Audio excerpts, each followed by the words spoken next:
So we're doing this really hard set of rides on our Huskies HC5 and an HC4. You can see putting them through their paces. Look at that.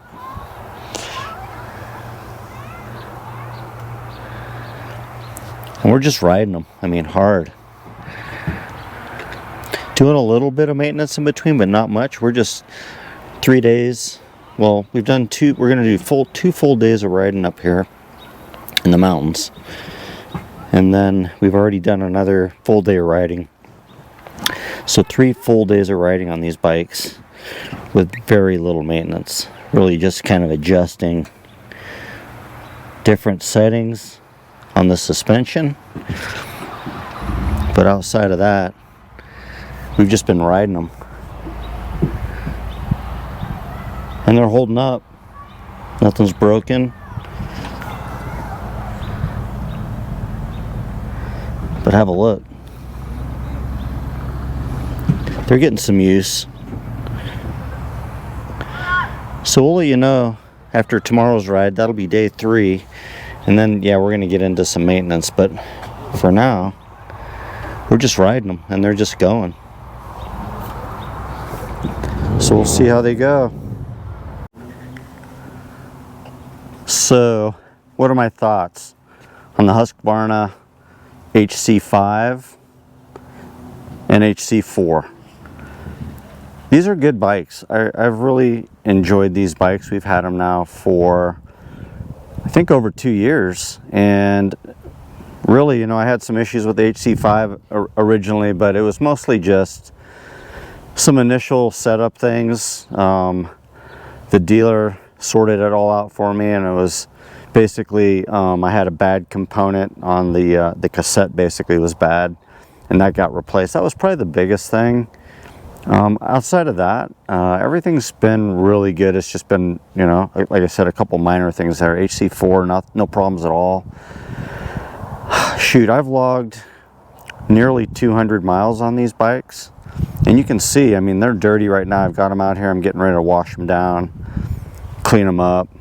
But they've held up surprisingly well. On this last ride, hit a big rock, smashed the derailleur, and you know, I felt that and I heard it, but it just kept going. And yeah, it's still shifting fine, indexing good. This one, I think the HC5, for whatever reason, has never shifted great. You know, it's rough and notchy, but it shifts. Shifting it when you're under a big load, you know, when you're really loading up the pedals, it's a little bit clunky compared to the HC4, which again is kind of surprising, right? This one seems to shift a little bit better. And again, maybe it's just an adjustment thing, but I don't know. It doesn't bother me a whole lot. Like, it'll shift when I need it to shift. We've changed out the bars on these. We went to the Renthal 760 millimeter bars. That's the bar width, 760 millimeters. And these are the 40 millimeter riser bars. And they are super comfortable. Really like these bars.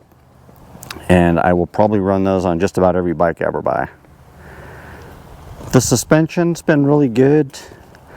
I've never tuned it in exactly as perfect as I want it. I would rather have a little bit more low speed suppleness out of these forks, but they're not bad. It took me a while, but I've got them dialed pretty good, and the rear shock has been really good, so no issues there.